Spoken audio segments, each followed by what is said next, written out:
Okay guys, after weighing out all our options, we got a motor. Show you guys what we got. Lock the there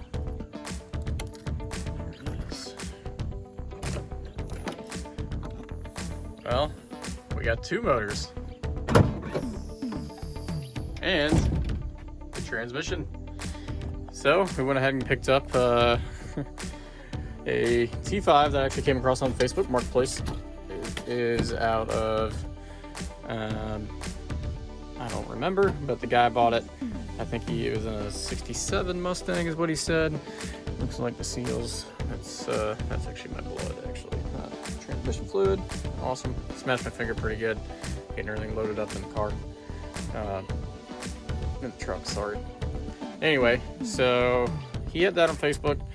And apparently it was in good condition after talking to him, so I was ready to go for it. And he sent me the Summit link from when he bought it, and it's been sitting for about 2 years on his 67 Mustang.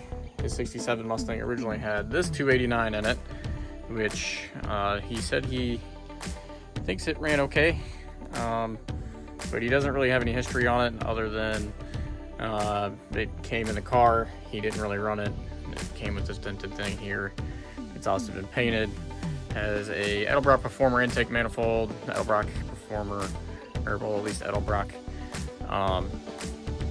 Valve covers, different distributor, different spark plug wires, different aftermarket mechanical fan. This one has a different alternator on it. So this one's been touched a little bit. And then the motor that I wanted was the 302 back there. So it is a 302, it's bored 30 over, it's got an Edelbrock cam, Edelbrock Performer heads, Edelbrock Performer intake, a Mallory distributor with MSD wires, and he said that one ran strong. Oh yeah, PowerMaster alternator, CVF, serpentine belt, and he said that one ran strong, made about mid threes, he thinks, wasn't really too sure. But that's what he had mated to the T5 inside of his 67 Mustang before he started doing rust work and body work. Once he started doing that, he ended up selling the car due to building the house. So couldn't have both, sold it, and then was planning on using the 302. But after sitting for about 2 years, he decided to let him go. So the deal was I had to take both of them. I didn't really want the 289, but yeah, as you can see, there actually are quite a few good parts in there. So we may be able to salvage it and potentially get it up and running decently and sell it. He gave me an engine stand for it, and then the 302's on a little engine homemade cart thing, and it actually works. It's leaking coolant, as you can see now from the radiator hoses. Looks like it's got some fancy like stainless steel, their hose clamped on there. I don't like it. I'm not going to use those for sure. But you can see it's leaking coolant everywhere. So yeah, next steps, we're going to go ahead and hopefully get all these pulled out and back to the shed that I have. That is the game plan, and we'll kind of start assessing from there. I'm going to be messing with the 302 more so than the 289. Hopefully I can get that 302 up and running for very little work. Kind of inspecting it, it looked pretty good overall, and for the price that I got all this for, guys, and I got even more stuff, it was barely more than the price of buying a T5 new or remanufactured. So the owner was awesome, and he also threw in set of shorty headers. You can see, I mean, the one side still has a plastic on, the other one has a little bit of surface rust just from sitting. Got a flywheel for the 289. Sorry, flex plate. Got a starter that he said worked. Some brand new ignition cables, water pump gasket, spark plugs, and he had other stuff there too, but to be honest, I didn't really want any of it. So yeah, he let me know that with the 289 that he didn't really know the condition of it because he didn't really use it. So he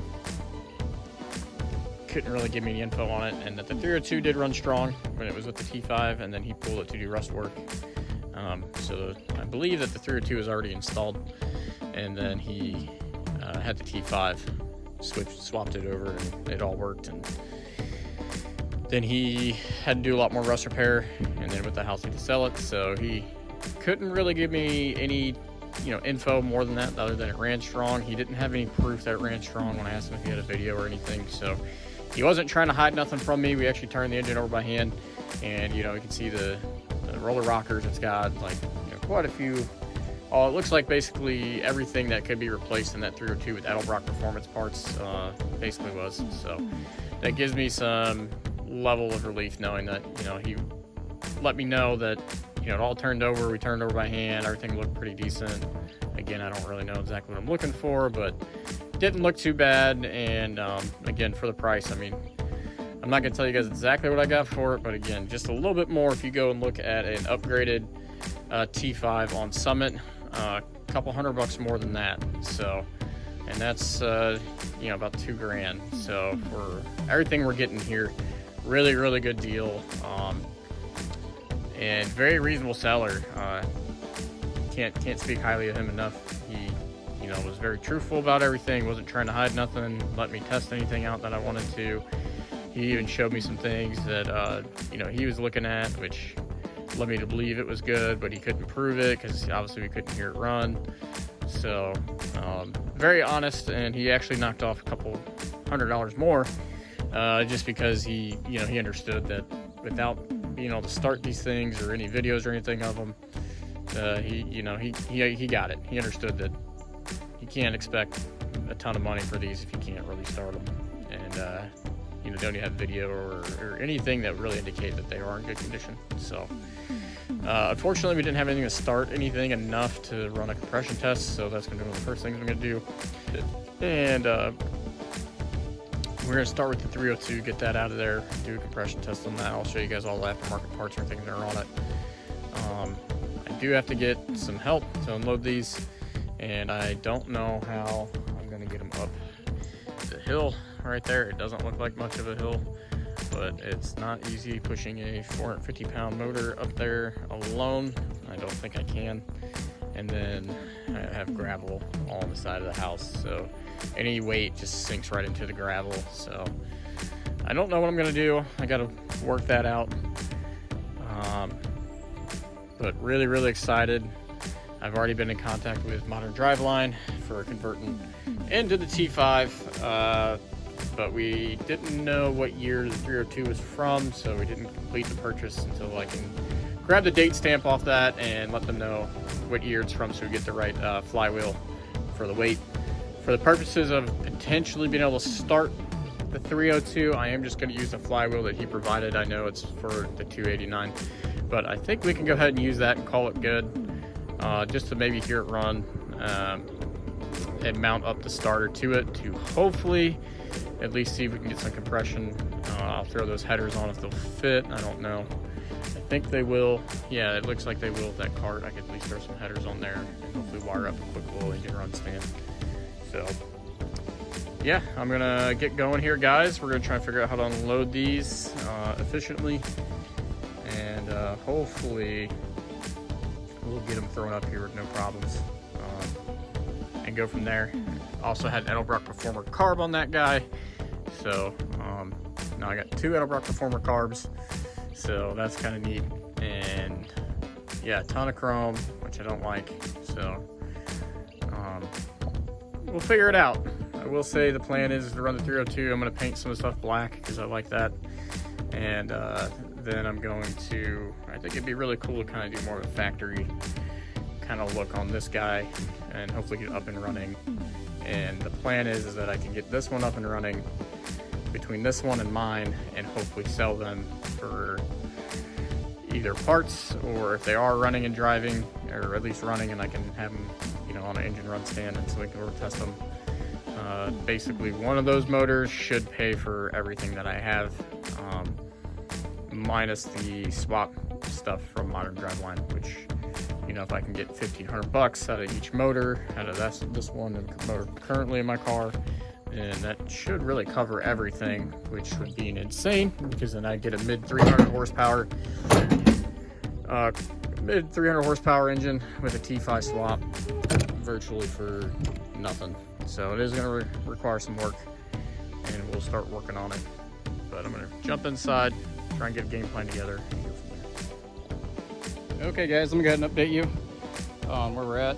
We had to get a little creative, being able to get the transmission. You can see both the motors back here, engines.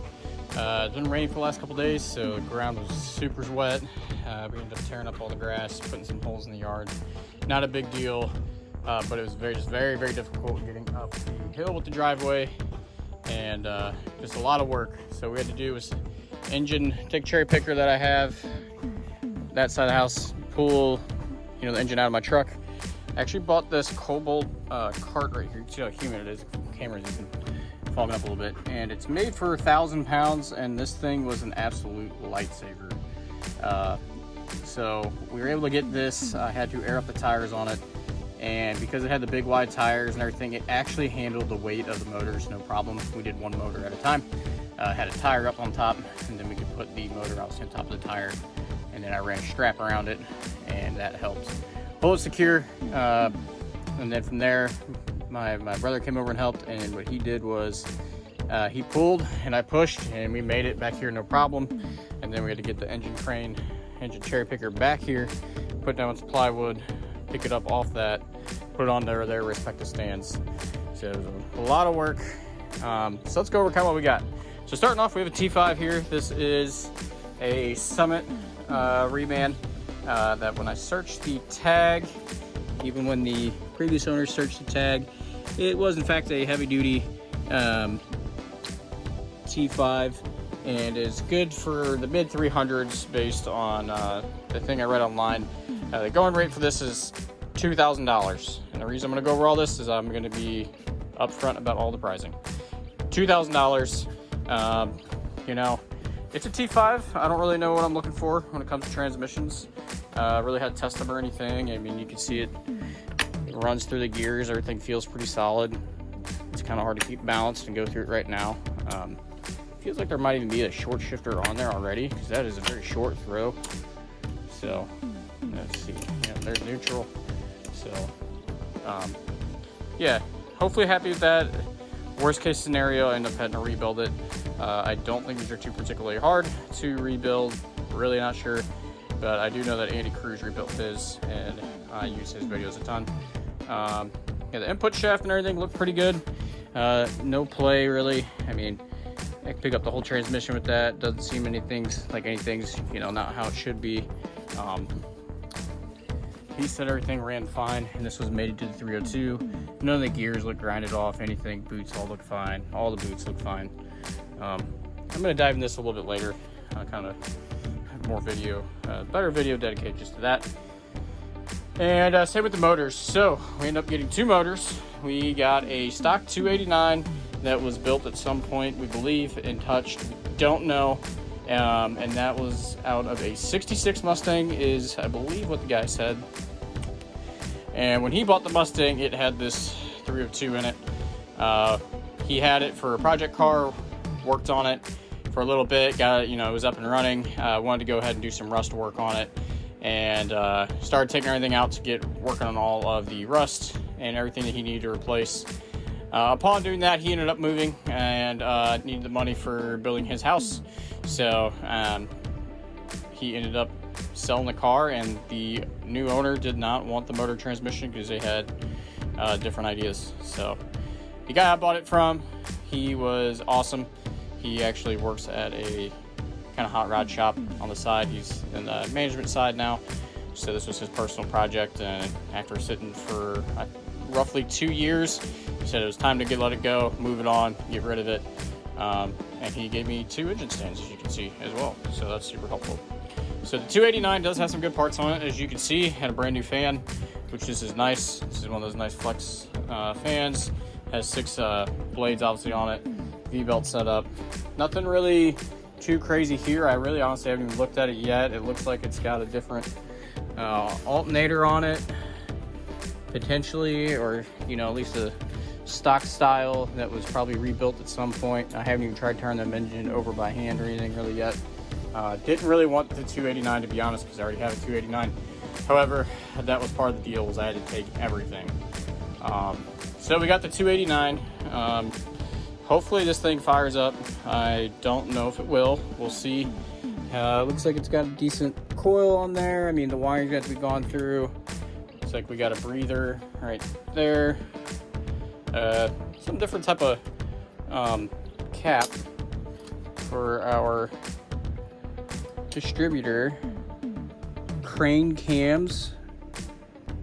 I am not familiar with that at all. So that is definitely aftermarket. I don't know what. Never heard of it. And it has Taylor, probably 8mm cables, if I had to guess, but they're the same ones. Yep, 8mm cables on them. I haven't taken off the valve covers. I told them don't worry about it. Has an Edelbrock Performer intake manifold. You can see that. No carb. Yeah, I mean, I haven't really looked into this one at all. Has a broken off spark plug. I didn't really know about that, but again, he did the same thing. He didn't use this. Took it out, replaced it with this 302. So I know it sat in his garage for a while, got some dents and dings and stuff on it, and that's why he wanted it gone. He said it's not his problem anymore. So understandable. Yeah, I will probably make a dedicated video kind of going through that just a little bit more in depth to try to get some ideas and everything. In theory, I could, when I take off my transmission off my current car, I will put the bell housing on there and my starter, and I'm hoping to run a test kind of stand, and I think I should be able to do it on that engine stand, and we can at least kind of run through, check compression, potentially, you know, run the motor, and then see what we can do with it from there. Again, not the one I really want in my car, but seems to be, could be in decent shape. Unknown. Have to dive into it more. I was honestly just super tired today after all the work we had to do to get in the motors back here. Me and my brother had about 4.5 hours into it. It was not fun. Then we go to the 302. So 302 has definitely been touched. As you can see, I know that it is bored 30 over, so it was rebuilt. He didn't know when, but he let me know that it was. It has an Edelbrock cam in it, Edelbrock Performer heads, and I went ahead and took off the valve covers, rebuilt Edelbrock Performer carburetor, Edelbrock Performer intake manifold, Mallory ignition system with MSD wires. So it's got, you know, electronic ignition. I'm gonna see how to wire that up, but you can see it's basically, he said, very similar to like an MSD, which is pretty neat. Got a coil here, an Excel Super Spark. It's actually a nice looking bracket. I don't want any of the chrome though on that, so I will probably replace all of that with the stuff on my 289. I like the blacked out look. It has the CVF serpentine belt kit, which is pretty neat, and different pointer, ARP hardware. Looks like everything is ARP hardware. That's an interesting looking pointer for the harmonic balancer. I've never seen anything like that before. So I guess on the 302s, that's where you gotta look to set timing. I don't really know. I do know based on the casting back by the starter, this is from a 71 Mustang, or I don't even know if it's from a Mustang. It's 71 though, that's all I know. And then also this Power Master regulator, or alternator, sorry. Now I don't know exactly what's going on with this guy because it has this kind of regulator back here that says battery. I can't quite make out what all this other stuff is. I have a Power Master alternator and mine doesn't have any of this back here. It's like a one wire setup, so this might be old style, more stock style setup. If that's the case, I'm gonna probably put mine on it because I just know mine's brand new. You can see we got ARP head studs all the way through. So whoever built this definitely put some money into it. I haven't even looked in there in the valves. I haven't done anything yet, guys, besides to really move it. We picked it up at his house. We did pop off one valve cover and we turned it over just by we had a couple bolts down there at the bottom of the crank. He didn't have a socket big enough, so we just turned it over by hand just to kind of see. And all I did was take off the valve covers, which these are obviously Nice aftermarket looking valve covers, could be touched up. And you can see we got Edelbrock 1.6 roll rocker arms, new valve springs, and there actually seems to be some modifications of these. Whenever I was, man, you really can't see it in the lighting over here. You could see that there was extra like galley, it looks like, almost drilled for oil right there and right there, that don't look like they were potentially done by Edelbrock, and even some up in there. Let me see if I have my light back here.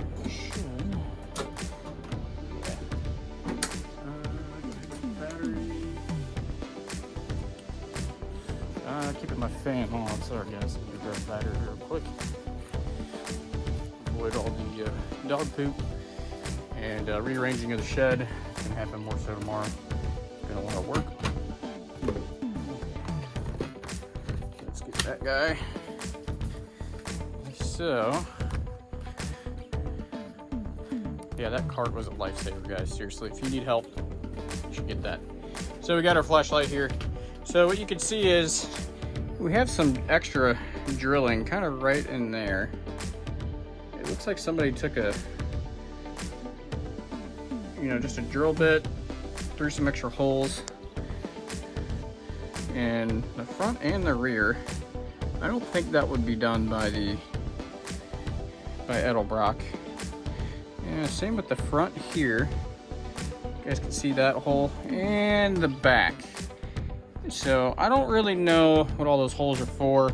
Got a good gasket on it. We turned it over. I could see all the roller rocker arms kind of moving. I just wanted to make sure that we could really at least turn this motor over. Obviously, that's not enough. We didn't have enough torque or anything to really test anything or see if there was even compression in any shape, but really couldn't do much. Other than that, the deal did come with the stands, which was really nice to have because I didn't have any. And some of the other things I noticed about the 302, obviously somebody put some work into it, really tried dressing it up. I really don't like what they did. So they used these fake AN looking fittings that are hose clamps. I think that looks horrible, and I really do not like it at all. I don't know, that just, I get it, it's stainless, but it's really not. It's actually rubber.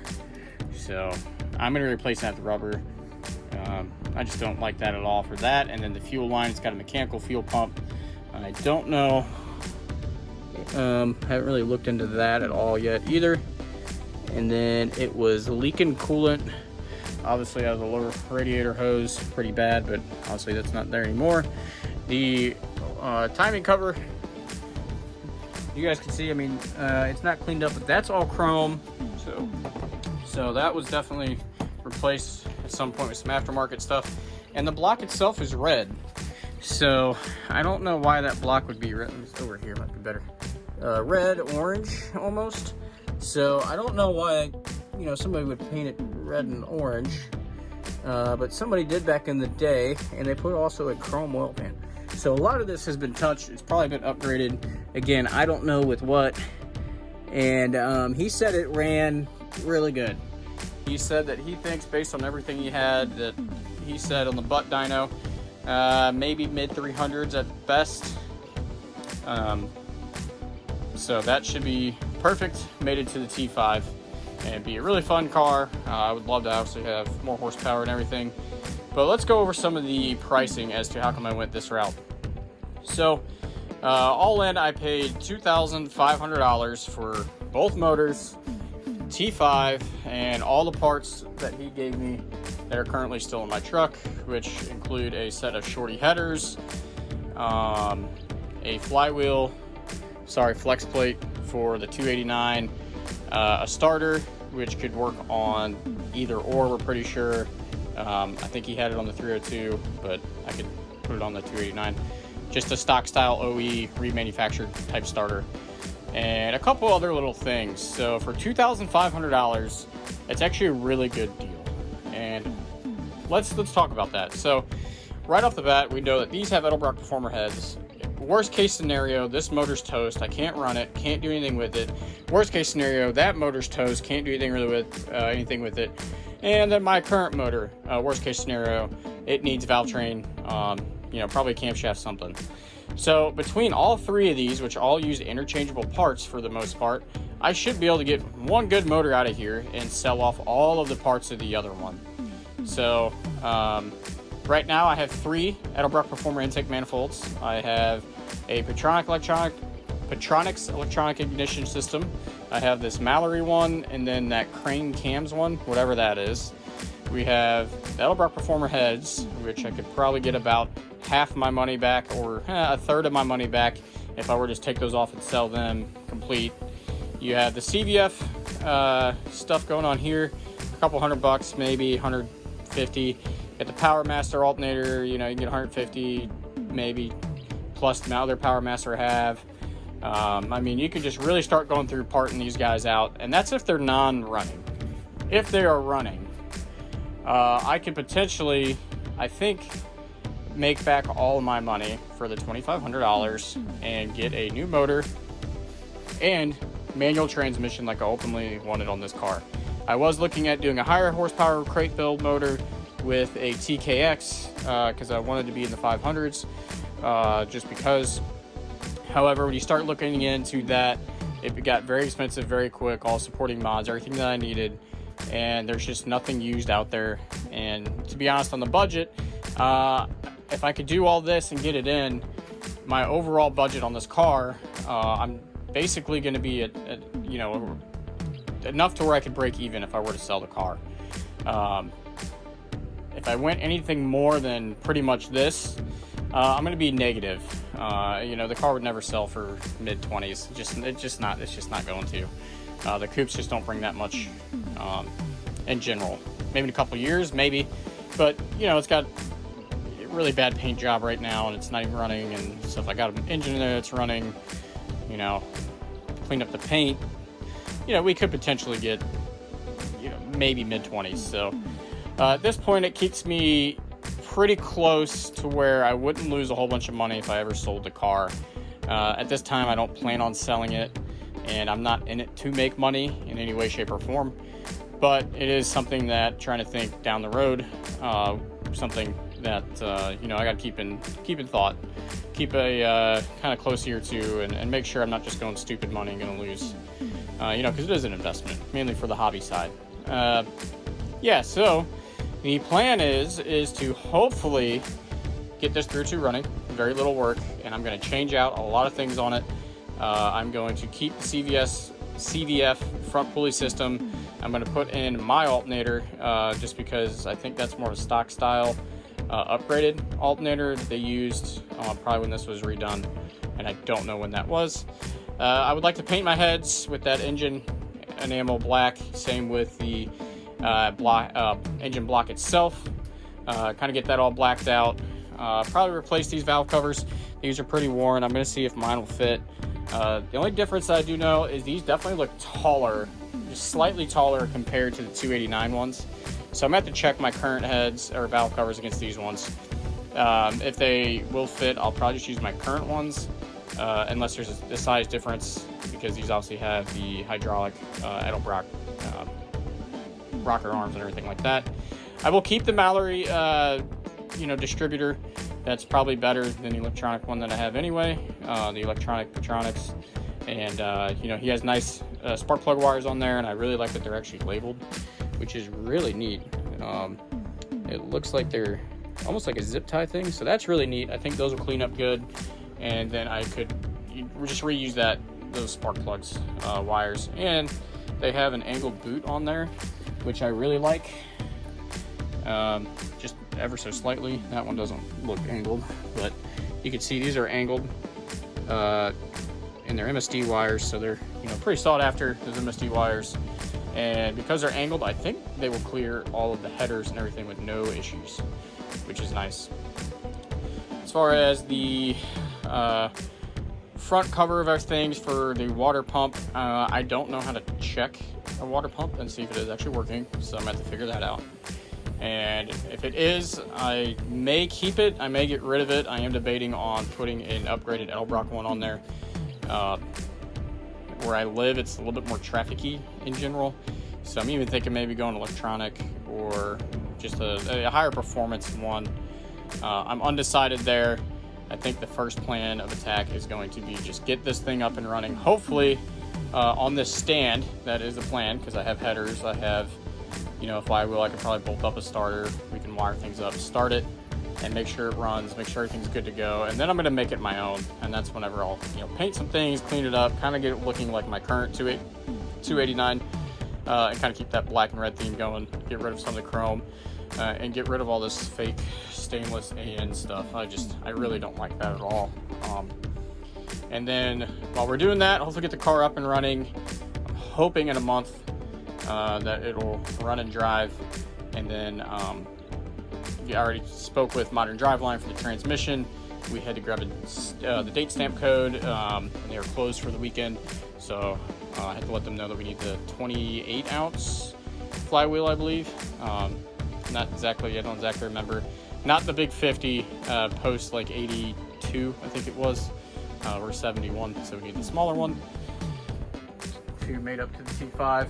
And over the winter, I think I want to do a you know, if this one goes smooth as can be, it's running, I can start painting this guy, getting how I want. And my plan is then to hopefully get this one at least started running, and I want to keep this one more of original kind of style, and I will sell it. That is the plan, so I can document it on my YouTube channel, everything I do to it. I really want to learn. Hopefully between this 289 and my other 289, I can get one of them running and really learn and really get in there and, you know, give it my best shot and then test it. I think that'd be really cool. I haven't done that before. So if it is up and running, these 289s don't really fetch much. Again, hopefully it'll cover the cost. Hoping about $2,500 or so. That way I break even for everything else, aside from any new parts that I buy, which I'm hoping I won't have to buy many. I'm hoping everything will kind of work as is. And then the transmission kit, in order to make everything work from Modern Driveline. I know that I could, you know, piece together a lot of this stuff, but I don't plan on it. Everything I've read about Modern Driveline, everybody who's done it, and even talking to them on the phone, just having everything done and having them, you know, the full kit, everything's brand new, just really gives me that peace of mind that I want versus trying to find things and hobble some stuff together. I know I could probably do it cheaper, but really, guys, I mean, for the price, if I can get it, if the T5 works, the 289 or the 302 works, I mean, I'll be less than $5,000 all in for everything, as long as they fire up. I mean, you're not going to beat that, a whole new drivetrain for less than $5,000 with, you know, with pretty modern upgrades, with mid 300-ish horsepower. He didn't really know. And then anything I can sell for the other 289s, one in my current car and this one, that'll help fund, you know, everything else. So that is kind of plan moving forward. I know that I was talking about a Coyote swap, buying something off Prestige Motorsports, looking at 347s, looking at Blueprint engines, looking at all that, but this is ultimately what I ended up going with, and purely it was a budget thing. It really was. And the seller of all this, he actually works at a hot rod shop, and he does more managerial type stuff, but he was super honest. He, you know, he wanted to make a deal, and he told me that. And he wasn't hiding anything from me. He gave me, you know, straight up answers. He made it very clear, hey, that 289, I don't know. I got told it ran good, but it's been sitting, don't really know. It looks nice. You know, he popped off the valve covers before. He's, you know, I told him don't even worry about it. He, you know, he asked if he wanted me to turn over the valve covers, check anything out. And I said, don't worry about it. I'll deal with that one, because mainly I wanted the 302.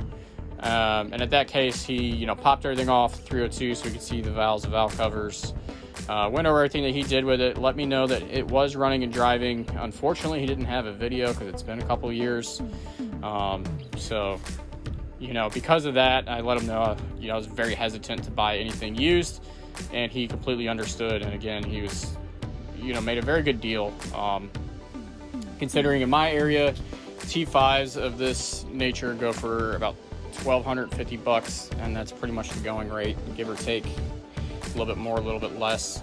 So, you know, knowing that he said this is solid, it's good to go, and then getting both these motors, you know, we should be really set.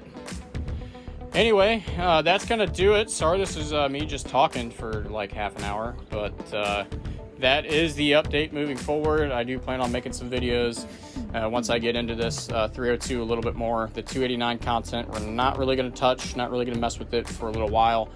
I may just do a quick video popping off the valve covers, maybe turn it over, seeing what happens. You know, it looks like it's all there. At least we can say that.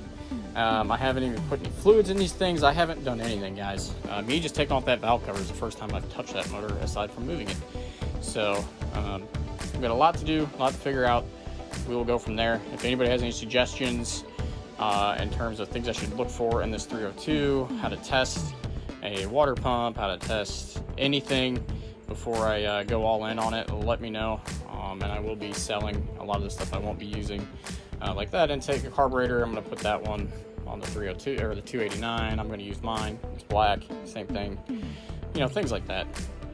All right, well, thanks, guys, for all the support. If anybody has any suggestions or comments, like I said, about testing out any of this stuff, anything they wish they knew in their first time, please leave them in the comments below. Let me know.